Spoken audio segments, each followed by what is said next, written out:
faly miaraba antsika rehetra indray ny tenako a mbola ny ambasadeur-ny Israely ihany miaraka amintsika le viteny itia fampianarana larana fafilo moa zany ty larana faharoa ambin'ny folo indray ny fampianarantsika ny amin'izao an'izao izay mitondra ny lohateny hoe tsy izy mihitsy ny krismasy fa fampianarana ny démonie zany ho avy mihitsy moa zao ny krismasy izay mandeha maneran-tany ny fankalazana an'izany dia anomeanao indray ny fanaporofona fa io ataonao dia tena manaporofo fa tena avy any amin'ny devoly ianao ary zanaka devoly ny zanaka devoly rehetra dia mbola manao an'io ary izy tsy te halala fa zay voalahatra kosa ny amin'ny fiainana tsy mety manao an'intsony ary izay no mampiariary ny olona tena mitady an'Andriamanitra marina sy ny tsy mitady azy araora ny fampianarana tsy izy mihitsy ny krismasy fa tena mampianarany devoly mihitsy mampianarany démonie nefa nareo zao dia anao krismasy zany ny porofo fa tena olona mpiady mpanohitra ny dada iavana reo sy ahosoa menara ny porofo voalohany aloha ny krismasy dia voalaza fa teraka zany zanak'Andriamanitra zany zay aloha fa samy many anara moa fa fa tsy izy le Jesosy dia rimba dia fa tsy izy mpampanotanareo iny dia fa anareo raha mbola hipetraka ihany nareo araka amin'ny boky any am-piaratanareo azo nareo vakiana Korinthianina voalohany tena voalohany izy iny di cor tsara fa za rehefa manadino an'izy dia efa ela be tsy nampianatra an'izany efa isa-taona vao mampianatra izy dia adinoko hatrany le izy dia tsy maintsy voatery miverina ketsika le mamaky Korinthianina faharoa toko fahadimy andimy toko fahaenina moa izy teo iny ala izy riry Korinthianina fahafiry andininy fahaenina ambin'ny folo sy ny fahafito ambin'ny folo izay Korinthianina faharoa toko fahadimy andininy fahaenina ambin'ny folo sy ny fahafito ambin'ny folo voilà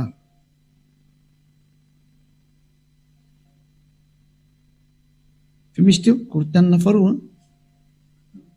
toko fahadimy andininy fahafiry enina ambin'ny folo mahafinaritra efa mameno tsara koa le teknisiana rehetra Korinthianina faharoa toko fahadimy andininy fahaenina ambin'ny folo no vakitsika amin'ny anarany Ahosoa koa dia tsy mahalala olona araka ny nofo intsony izahay ny apôstôly moa zany dia efa nametraka mihitsy hoe tsy mahafantatra olona araka ny nofo intsony isika zany izay koa na dia nahalala ny Ahosoa araka ny nofo azy izahay dia tsy araka izany tsony no alalana anazy ankehitriny zany hoe tsy azo fantarina amin'izany nofo zany tsony izy ry mpiaino malala tsy azo fantarina amin'izy nofo izy ka tamin'izy teraka dia teraka tao amin'ny nofo zay naka nofo izy dia tsy azo atao zany matsiaro an'iny fa lalàna napetraka i Ahosoa tamin'ny lalan'ny apôstôly zany ka io Ahosoa io zanak'Andriamanitra izay taonareo anarana tsy izy io zanak'Andriamanitra izay teraka io dia ny lalàna dia miteny hoe tsy fantatra araka izany tsony izy zao vakitsika indray amin'ny baiboly anakaiky indray tsy fantarina araka izany tsony izy Korinthianina faharoa akiko amin'ny karazana baiboly ty teneniko ty Korinthianina faharoa toko fahadimy andininy fahafiry enina ambin'ny folo malaza be indray iry zany dikan'izao Korinthianina faharoa toko fahadimy andininy fahaenina ambin'ny folo koa dia tsy mahalala olona intsony araka ny nofo isika eny ka tsy mivoaka ny izy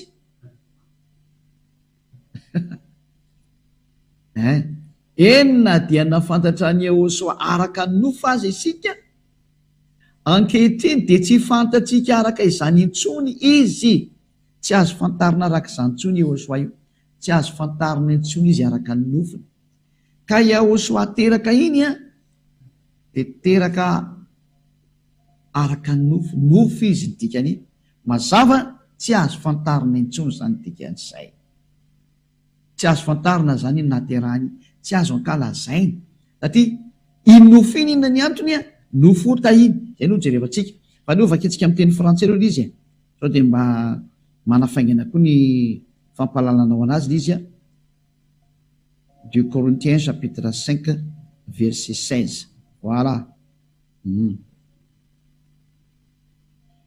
Ainsi dès maintenant nous ne connaissons personne selon la chair. Tsy mahafantatry olona araka ny nofo tsony tsika, tsy haitsika tsony zany. Et si nous avons connu Yahushua selon la chair, maintenant nous ne le connaissons plus de cette manière. Non, non, non. On ne connaît plus Yahushua de cette manière ou de cette façon. C'est-à-dire, on ne connaît plus Yahushua selon la chair. Tsy azo fantarina araka ny nofon-tsony Yahushua. Amin'ny anglisy hoe don't do that. Aza manao an'izany intsony. Never do that. Tsy mety tsony manao an'izany ozy ny anglisy. Zay zany mba lefalefantsika zayko. Manomboka mandeha koa ny motamony ambassadeur izy ana mandeha ny pety-andranomasina any dia tsy maintsy lefalefantsikelikely ihany izy. Ho fandraisan-dahatra ny olona ny amin'ny krismasy hoe tena aza manao n'intsony fa vetavetana mahatsiraviny eo ataona io voararany apôstôly didiny tompo io.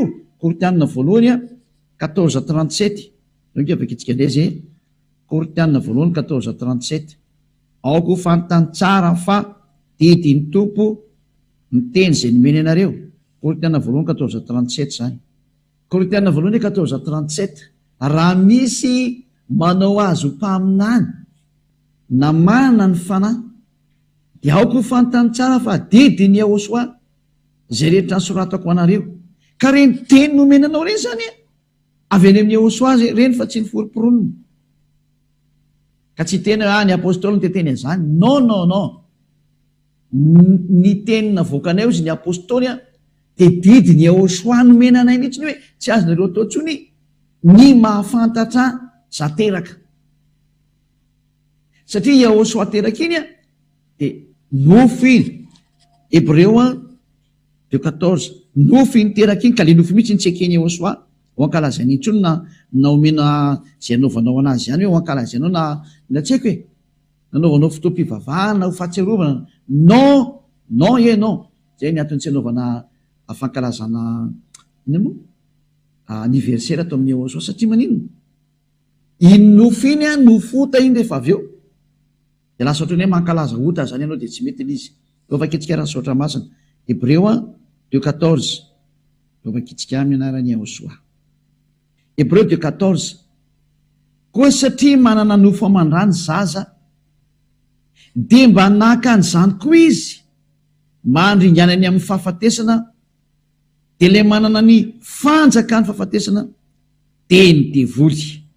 Zay eo zany teny Andriamanitra dia milaza mihitsy hoe koa ny zaza manana nofo amandrany dia mba naka an'izany koa Yahushua mandringana any amin'ny fahafatesana dia ilay manana ny fanjaka ny fahafatesana dia ny devoly.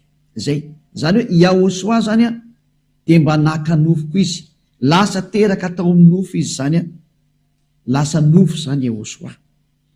Izy niteraka iny zany nofo nanomboka atao amin'izy nofo juskany izy maty nofo iny tsy azo ankalazaina mihitsy ny vaninandro io satria vaninandro nofo. Inona mahatonga ny apôstôly ny teny izay ary nanino Yahushua namoaka an'io lalàna io fa antena napetraka amintsika ilay izy satria iny nofo iny dia nofo ota daholo iny.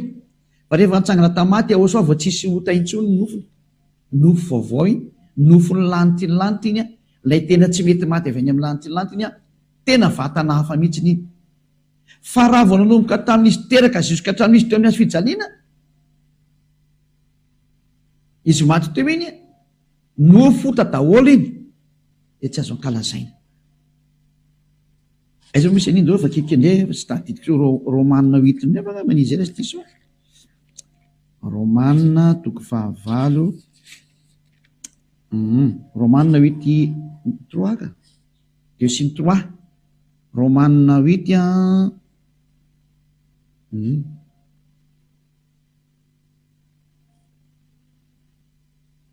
Romanina 8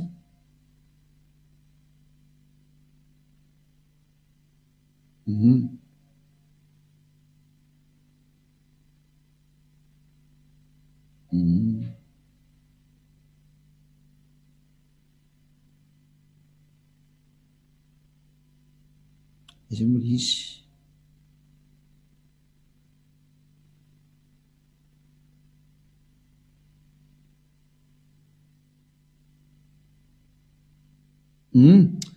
Romanina toko 9 andihan'ny 7 no vakitsika de toizatsika miandin'ny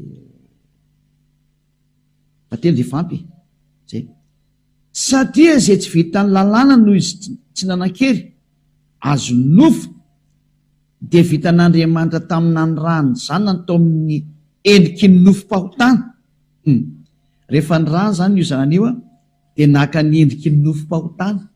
Zany nofo io zany nofom-pahotana, mahitsy be mihitsy ny teny, naka ny endriky ny nofom-pahotana sy noho ny fahotana ka nameloka ny fahotana tao amin'ny nofony. Zany hoe nampidiriny tao amin'ny nofony Ahosoato zany ny fahotana rehetrarehetra, de zay natonga ilay nofo hoe nofom-pahotana.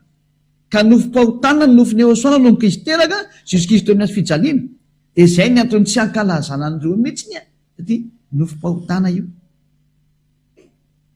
Zany vakitsika amin'ny teny protestanta katolika moa ny teny an'izy protestanta reo no vakitsika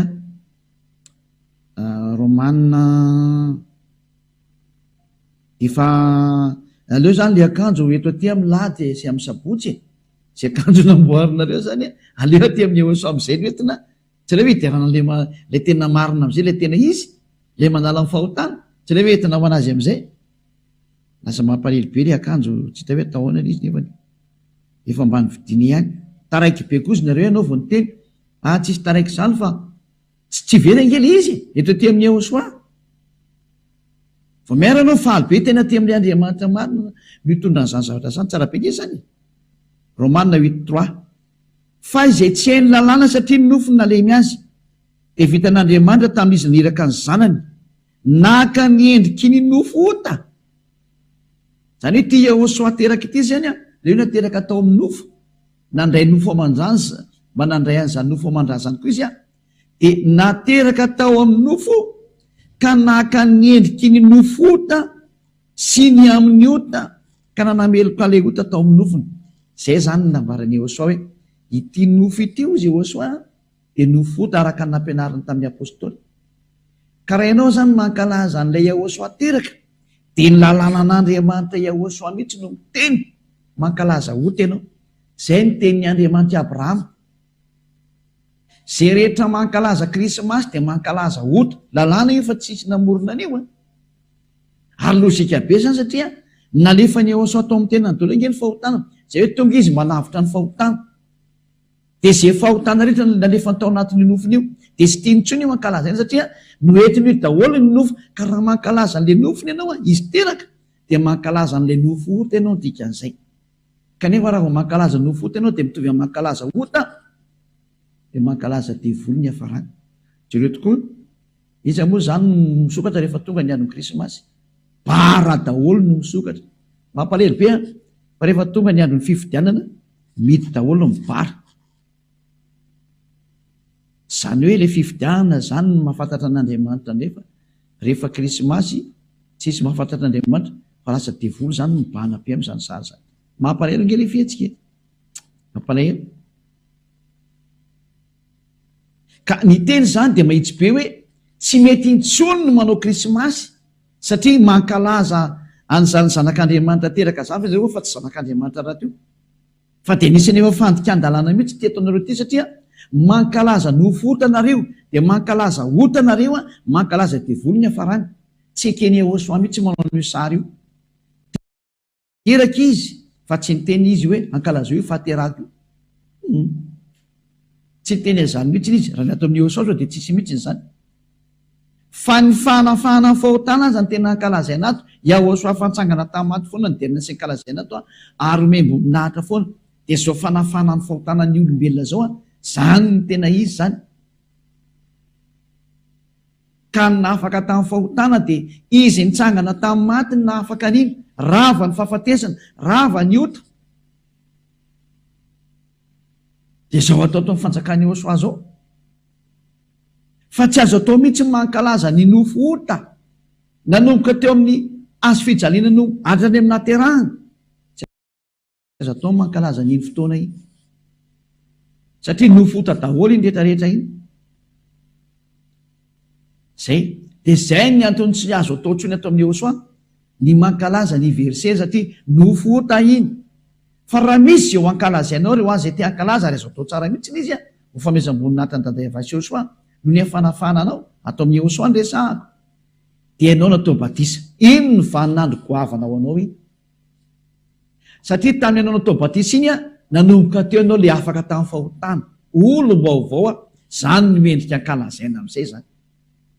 Ino ny vaninandro goavana iny ary iny tena azonao tena anaovana fety be amin'izay itiavanao anazy na nasanao fokon'olona na vahoaka tsy fantatrintsony masianao amin'izany mety be mihitsy satria tena andro lehibe ho anao iny satria lasa olom-baovao ianao. Zay zany dia mifarana teo ny teniko fa tsy lava be moa ty fampianarana anankiray ty fa fohy de fohy fa tena hatrany de nivendikanina nomeko anao hoe tsy azo atao io fa mankalaza ho tenao ny tena marina.